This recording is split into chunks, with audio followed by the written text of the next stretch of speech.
दोस्तों नमस्कार, मैं हूं आलोक पाठक और आप देख रहे हैं खबर दस्तक। उत्तर प्रदेश में कांवड़ियों को लेकर जो विवाद शुरू हुआ है शनिवार के दिन, पहले योगी आदित्यनाथ बोलते हैं कि कांवड़िए शांतिपूर्वक कांवड़ लेके जा रहे हैं, विपक्ष उनके ऊपर अनर्गल आरोप लगा रहा है। फिर संडे के दिन एक वीडियो आ जाता है जिसमें कि मिर्जापुर स्टेशन पे एक सीआरपीएफ के जवान को कुछ कांवड़िए बड़ी बुरी तरह से मारते हैं और ये वीडियो वायरल हो जाता है और उसी दिन दिल्ली भी पहुंच जाते हैं योगी आदित्यनाथ और वहां कुछ ऐसा होता है कि अगले दिन योगी आदित्यनाथ की भाषा बदल जाती है। अब वो कहने लगे कि कांवड़ियों के बीच में जो लोग उत्पात कर रहे हैं हम उनकी पहचान करेंगे और कांवड़ यात्रा खत्म होने के बाद उनके हम पोस्टर लगवाएंगे। मतलब उन्होंने माना कि कांवड़ियों के भेष में कुछ लोग उत्पात कर रहे हैं। फिर आते हैं उत्तर प्रदेश के उप मुख्यमंत्री ब्रजेश पाठक, वो तो सीधे सीधे ये आरोप लगा देते हैं कि ये समाजवादी पार्टी के कार्यकर्ता हैं जो कांवड़िए के भेष में कांवड़ यात्रा में घुस गए और उत्पात मचा रहे हैं। राजकुमार जी, ये तो सीधे सीधे अब आपकी पार्टी पे आरोप लग रहा है, तो आपका क्या कहना है इस पे? नहीं, ब्रजेश पाठक को सूची जारी करनी चाहिए। जहां जहां उत्पात हुआ है, जहां जहां मारपीट हुई है, दर्जनों घटनाएं हुई हैं, कोई एक दो घटना नहीं है। एक जगह ढाबा तोड़ा गया है, एक जगह दुकानदार से मारपीट की गई है, एक जगह एक कार तोड़ी गई है, एक जगह एक महिला को पीटा गया है, एक जगह ये अर्धसैनिक बलों कौन सीआईएसएफ या कोई सी फोर्स का बया जवान है, सीआरपीएफ का जवान है, उसे पीटा गया है। और सबके वीडियो मौजूद है, सारी घटनाओं के वीडियो मौजूद हैं, उनके आधार पर पहचान की जा सकती है। उत्तर प्रदेश सरकार एक सक्षम सरकार है। उत्तर प्रदेश के सरकार के पास बहुत सारी एजेंसियां हैं, बहुत सशक्त पुलिस बल है, बहुत योग्य डीजीपी हैं हमारे उत्तर प्रदेश के। तो उन्हें उन कांवड़ियों की पहचान करके और उनके सदस्यता पत्र जारी करके सिद्ध करना चाहिए कि समाजवादी पार्टी के कार्यकर्ता हैं।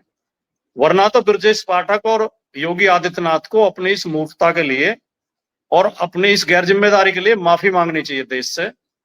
ये असल में पाठक जी है क्या, भारतीय जनता पार्टी के लोग ऐसा भ्रम बना चुके हैं, इनके अंदर ये आत्मविश्वास या कहेंगे कि एक अति आत्मविश्वास पनप चुका है कि हम धर्म के नाम पे जनता को मूर्ख बनाते रहेंगे और हम राज करते रहेंगे।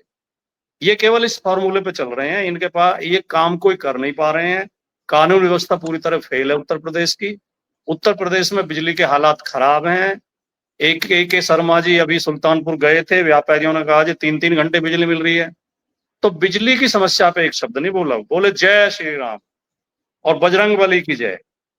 तो ये भारतीय जनता पार्टी के तमाम नेता ऐसा मान के चल रहे हैं कि हम धर्म के नाम पे लोगों को मूर्ख बना सकते हैं। किसी विद्वान ने कहा था कि आप थोड़े समय के लिए थोड़े लोगों को मूर्ख बना सकते हो, ज्यादा समय के लिए ज्यादा लोगों को मूर्ख बना सकते हो, लेकिन सदैव के लिए सबको मूर्ख नहीं बना सकते।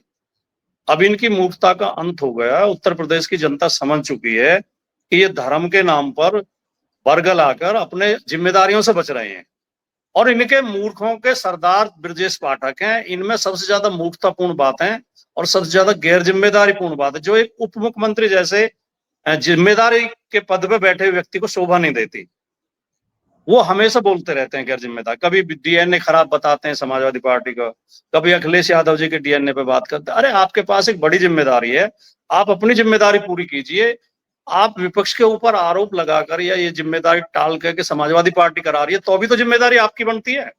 अगर समाजवादी पार्टी करा रही है तो भी जिम्मेदारी, क्योंकि सरकार में आप बैठे हैं, जिम्मेदारी आपकी है कानून व्यवस्था संभालने की।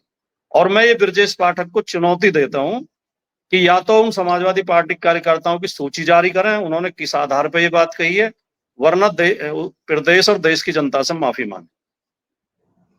देखिए ये इस पे देखिए राजनीति शुरू हो गई। आपके संभल के विधायक ने भी महबूब अली, उन्होंने भी बड़ा ही विवादास्पद बयान दिया है कांवड़ यात्रियों को लेके। एक तरफ तो अखिलेश यादव जी ये वादा कर रहे हैं कि हमारी सरकार बनेगी तो हम कांवड़ यात्रियों के लिए स्पेशल कांवड़ पथ बना देंगे, ये उन्होंने वायदा किया बाकायदे प्रेस कॉन्फ्रेंस में, हम लोग वहां थे। और दूसरी तरफ आपके विधायक बोल रहे हैं कि ये जो कांवड़धारी है वो तमाम जगह तोड़फोड़ कर रहे हैं। तो आपके यहाँ भी तो राजनीति हो रही है। पाठक जी, हमारी पार्टी और हमारे नेता की नीति एकदम स्पष्ट है। किसी भी धर्म, किसी भी वर्ग, किसी भी संप्रदाय, किसी भी समुदाय के व्यक्ति की आस्था और उसकी मान्यता का पूरा सम्मान हम करते हैं। चाहे वो हिंदू हो, मुसलमान हो, चाहे वो कांवड़िया हो, चाहे पुजारी हो, चाहे वो अमरनाथ की यात्रा पर जा रहा हो, चाहे वैष्णो देवी की यात्रा पर जा रहा हो, उनकी आस्था का सम्मान करना हमारी जिम्मेदारी है। और उनके लिए सुविधा करना, उन्हें कोई कष्ट ना हो रहा है यात्रा में, ये सरकार की जिम्मेदारी है। कांवड़ियों के लिए जितनी ज्यादा से ज्यादा सुविधाएं दी जाएं, वो उस पर किसी को कोई आपत्ति नहीं है। और इन कांवड़ियों में ज्यादातर लोग एक आस्थावान और शांति प्रिय और कानून का सम्मान करने वाले लोग होते हैं।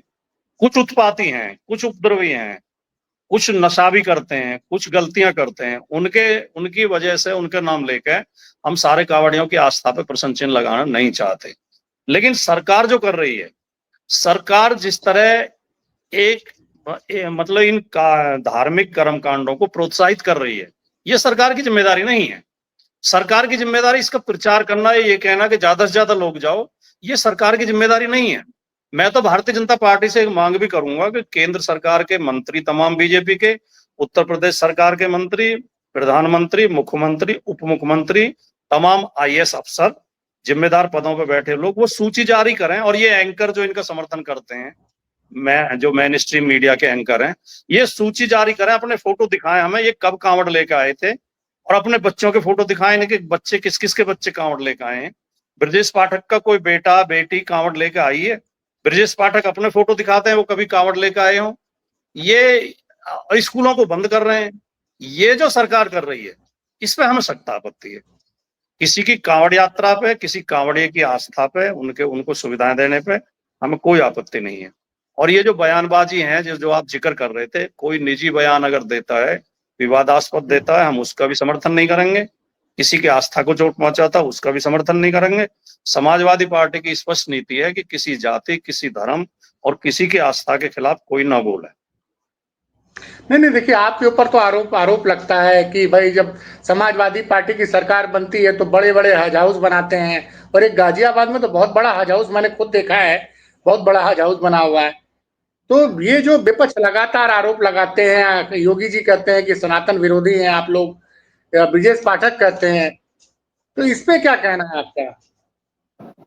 नहीं, अगर हम सनातन विरोधी होंगे या हमें हिंदू धर्म से कोई दिक्कत होगी तो हमें धर्म परिवर्तन करने से कोई रोक लेगा? भारत का संविधान हमें इजाजत देता है।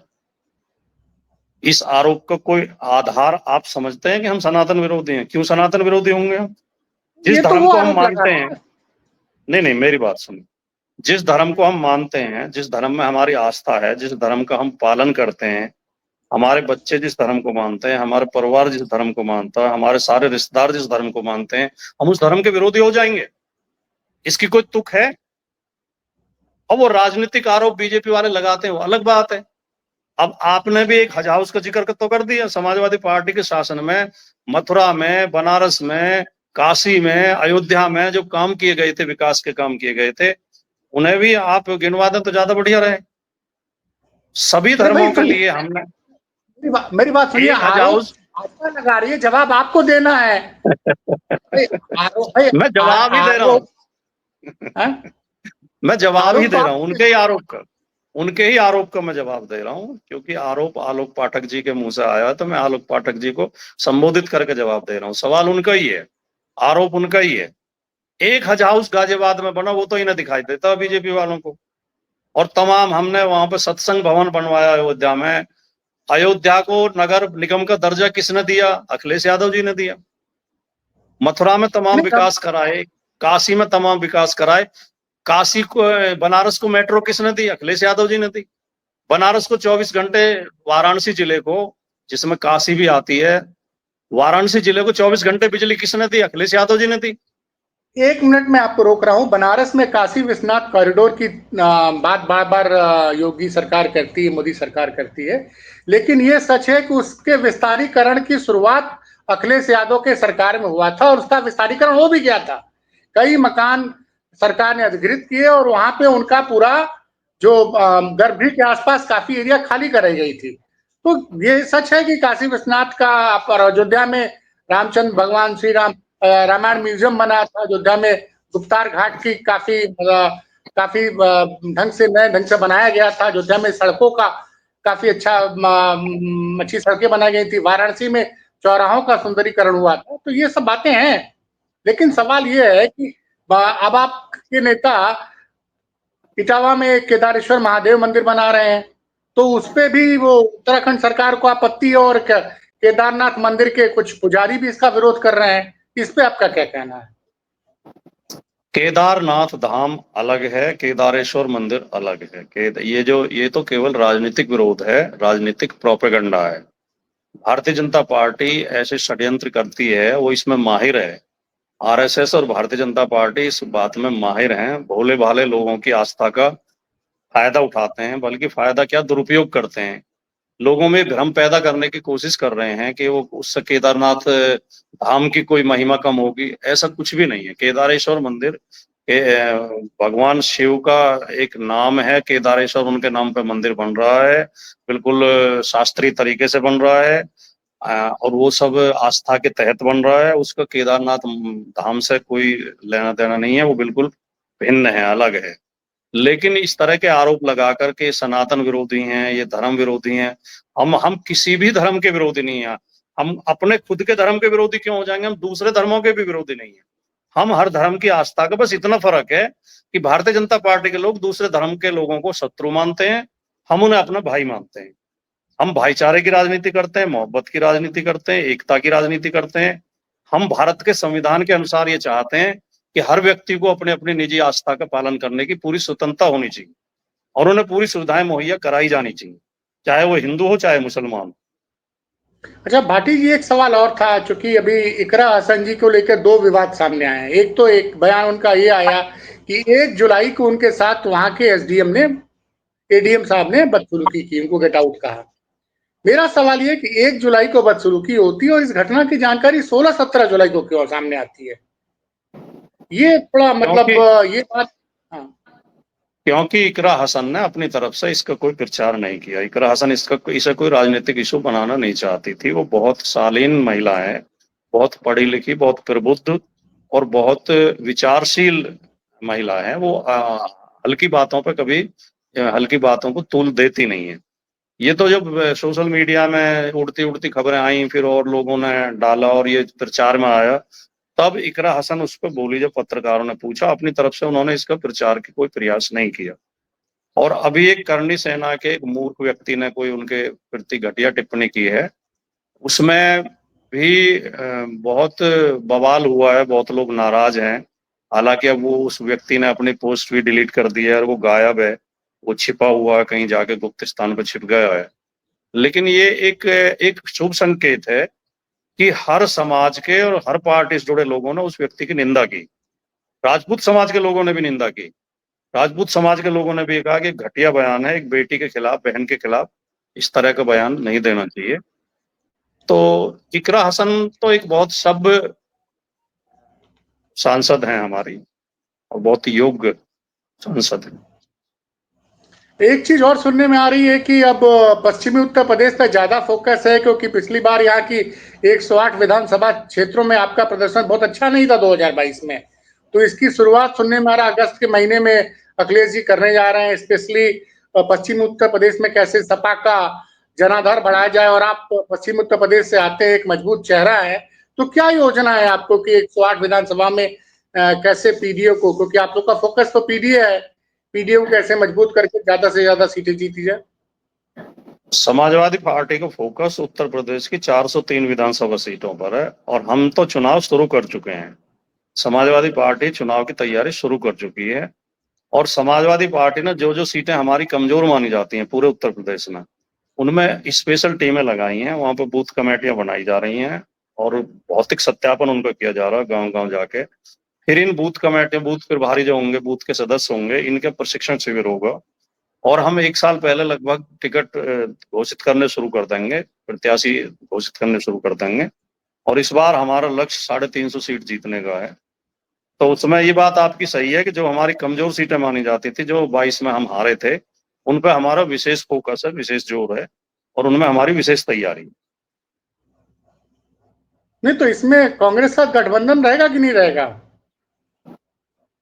हम इंडिया गठबंधन के तहत चुनाव लड़ेंगे। इंडिया गठबंधन मजबूत है और जारी रहेगा, और आपस में कहीं कोई मतभेद नहीं है। छोटे मोटे नेता कोई बयान देते रहे वो अलग बात है। बड़े नेताओं में बहुत अच्छा सामंजस्य है, एक दूसरे के प्रति बहुत अच्छे समझ है, और पार्टी मिलकर लड़ेंगी। कांग्रेस और समाजवादी पार्टी और इंडिया गठबंधन की अन्य पार्टी भी चुनाव मिलकर लड़ेंगे। नहीं, आपके क्षेत्र से चंद्रशेखर रावण आते हैं, काफी उन्होंने काम भी किया, अकेले चुनाव लड़े और जीते भी। मतलब उन्होंने, उनके खिलाफ आपके गठबंधन का भी प्रत्याशी था, भाजपा का भी प्रत्याशी था, बसपा का भी प्रत्याशी था। तो 3-3 बड़े दलों के प्रत्याशियों को हराकर वो जीत के आए हैं। तो क्या चंद्रशेखर रावण भी इंडिया गठबंधन के हिस्सा बन सकते हैं?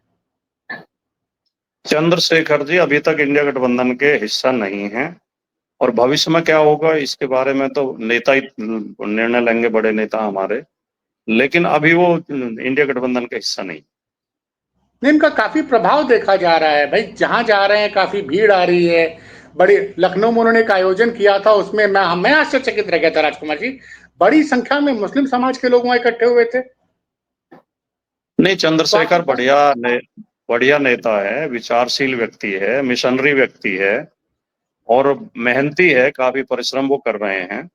हमारी शुभकामनाएं उनके साथ हैं। लेकिन जो आप सवाल पूछ रहे हैं इंडिया गठबंधन, तो इंडिया गठबंधन का हिस्सा वो अभी नहीं है। नहीं, आपके एक पुराने सहयोगी रहे राजभर जी, आजकल भाजपा के साथ हैं। बार बार वो अखिलेश यादव की बौद्धिक क्षमता पर सवाल उठा देते हैं। अभी उन्होंने फिर कहा कि अखिलेश यादव जो है वो, मतलब वो एक ऐसा शब्द बोला कि मैं बोलना नहीं चाहता हूँ। राजभर जी भी प्रयास कर रहे हैं उधर से। अब राजभर जी का पूरा पूरा अमला लगा हुआ है कि अखिलेश जी से किसी तरह बात हो जाए और हम वापस समाजवादी पार्टी के साथ आ जाएं। नहीं नहीं, वो वापस आना चाहते हैं इसलिए अखिलेश जी की आलोचना कर रहे हैं। वो भारतीय जनता पार्टी के साथ बहुत दुखी हैं, उनकी सुनवाई वहां हो नहीं रही है। संजय अरे निषाद भी, नहीं, मैं आपको आलोक पाठक जी अंदर की बात बता रहा हूँ। संजय निषाद भी, ओम प्रकाश राजभर भी, और जयंत चौधरी भी, और ये अपनी वो जो है पटेल जो है अनुप्रिया अपनी पटेल, अनुप्रिया पटेल अनुप्रिया जी। पटेल, चारों के चारों बहुत दुखी हैं। इनकी कोई सुनवाई हो नहीं रही है, इन्हें सम्मान मिल नहीं रहा है। ये रास्ता ढूंढ रहे हैं कि किस तरह जो है, क्या रास्ता हमें मिले। ये देखिए, आप ये बात कर रहे हैं, कल देवरिया में बोला राजभर जी ने कि समाजवादी पार्टी यादवों को ब्राह्मण के खिलाफ लड़ा रही है, यादवों को, मतलब वो ठाकुरों को लड़ा रही है, दलितों के खिलाफ, ठाकुरों को राजभर के खिलाफ। वो तो आपके ऊपर मैं आरोप लगा आप रहे हो आप। आप अच्छे पत्रकार तो हैं ही हैं, आप अच्छे सज्जन व्यक्ति भी हैं। आपके लिए एक दुष्यंत का शेर बोलना चाहता हूँ, खासतौर से बताइए। आलोक पाठक के लिए। कि मसलहत आमेज होते हैं सियासत के कदम, तू ना समझेगा सियासत, तू अभी इंसान है। अच्छा, तो मैं समझ नहीं पा रहा हूँ, मैं इंसान हूँ, अच्छी बात है। मैं सियासत समझना भी नहीं चाहता हूँ। जो इतने भोलेपन से सियासत को समझने की कोशिश करते हैं।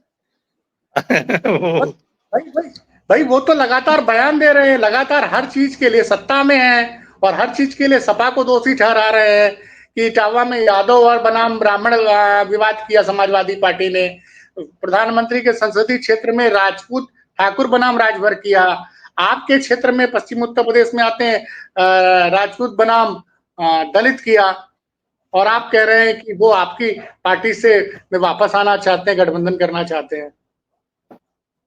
नहीं, तो अब आप अगर उनसे एक सवाल पूछ लेंगे, उसी पे मेरी बात सही सिद्ध हो जाएगी। आप उनसे ये पूछना कि जो इटावा में विवाद हुआ, यादव कथावाचकों को इसलिए पीटा गया कि आप यादव होकर कथा नहीं कर सकते, तो ओम प्रकाश राजभर क्या इस बात के समर्थन में है कि यादवों को या पिछड़ों को कथा कहने का, या अनुसूचित जातियों को कथा कहने का अधिकार नहीं है? बस इसी सवाल का जवाब दे दें ओम प्रकाश राजभर, तो आपको। नहीं नहीं, मैं उनके बेटे से पूछा था, तो उनके बेटे का भी जवाब आया था, वो तो बार बार बोल चुके हैं कि वो कथा करने का अधिकार सिर्फ ब्राह्मणों को है, यादव जी लोग का काम तो है कि गाय भैंस दुए। ओम प्रकाश राजभर ने ऐसा बोला है? बोला है, कई इंटरव्यू मैं में बोला है भाई, एबीपी से बातचीत मैं में बोला है, टीवी से बातचीत में मैं बोला नहीं है। मैं नहीं सुन पाया। ओम प्रकाश राजभर की तो शुरू से आज तक की राजनीति ये रही है कि जो वर्णवाद है, वर्ण व्यवस्था है, जो ऊंच नीच है, उसको खत्म करके समतावादी समाज का निर्माण करना है। अगर राजभर ने कहीं ऐसा बोला तो मैं तलाश करूंगा। मुझे खुद आश्चर्य है कि ओम प्रकाश राजभर ऐसा बोल सकता है। नहीं, मैं आपको एनडीटीवी की वीडियो क्लिप आपको भेज दूंगा मैं। और एक चीज उन्होंने जी और भी जी। बोली थी कि भाई जब ब्राह्मणों से इतनी सपा की नाराजगी है तो अखिलेश यादव ने आजमगढ़ में जब प्रवेश किया तो ब्राह्मण पुरोहित क्यों बुलाए, क्यों नहीं ओबीसी जात का किसी पुरोहित को बुला लिया। नहीं, समाजवादी पार्टी की ब्राह्मणों से कोई नाराजगी नहीं है, ना ब्राह्मण समाज से नाराजगी है। और यही तो एक अच्छी परंपरा होगी कि जब हम पीडीए के लोग हैं, पिछड़ी जाति के लोग हैं, हम कोई कार्यक्रम करें तो उसमें ब्राह्मण को आगे रखें, और जब ब्राह्मण कोई कार्यक्रम रखें तो पिछड़ों को आगे रखें। इससे ही तो समरसता बनेगी। हम बहिष्कार थोड़ी कर रहे हैं ब्राह्मण का। हम तो ये कह रहे हैं कि सबको अधिकार है, पूजा पाठ कोई भी कर सकता है, कर्मकांड कोई भी करा सकता है, कथा कोई भी कह सकता है, जिसे ज्ञान है वो कोई भी कह सकता है। और ये बात तो 1950 में तय हो गई थी जब भारत का संविधान लागू हुआ। उस दिन ये तय हो गया कि आज के बाद जाति के आधार पर, वर्ण के आधार पर किसी व्यक्ति को कोई काम करने से रोका नहीं जाएगा। न मंदिर में प्रवेश से रोका जाएगा, न कहीं मंत्र पढ़ने से रोका जाएगा, न पूजा पाठ से रोका जाएगा। तो ये तो पाठक जी हमारा संविधान हमें अधिकार देता है। अब ओम प्रकाश राजभर अगर संविधान के खिलाफ बोल रहे हैं तो मैं सचमुच ही आश्चर्यचकित हूँ। और मैंने ईमानदारी से वो बयान सुना नहीं है उनका, लेकिन मुझे आश्चर्य जरूर है कि एक मंत्री, सरकार का मंत्री होते हुए व्यक्ति जो संविधान की शपथ लेकर आया है, वो संविधान के खिलाफ बोला है, तो ये आश्चर्य की बात है। ऐसे व्यक्ति को तो जेल में होना चाहिए, तुरंत मंत्री पद से बर्खास्त करना चाहिए, जो भारत के संविधान का अपमान कर रहा है। नहीं ये भाई, मैं अभी आप कह रहे हैं कि वो प्रयास कर रहे हैं आपके गठबंधन में वापस में आने के लिए, इसी राजनीति को समझ पाना बड़ा मुश्किल है? मैं हाँ। चलते चलते दर्शकों को एक बात याद दिला दूं कि अभी ब्रजेश पाठक की हम लोग बात कर रहे थे।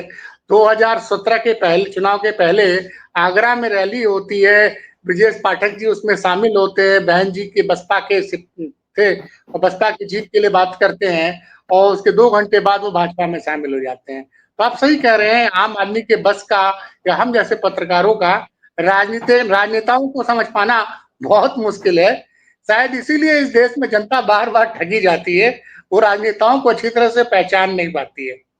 क्योंकि एक वीडियो अभी आज बनारस से आया है राजकुमार जी, एक महिला लखनऊ से गई थी श्रद्धालु बनारस में दर्शन करने के लिए और वो भीड़ में बहुत परेशान थी। दैनिक भास्कर से बातचीत करते हुए उन्होंने बोला कि कोई व्यवस्था नहीं है, कोई पुलिस नहीं है, और रोने लग गई वो।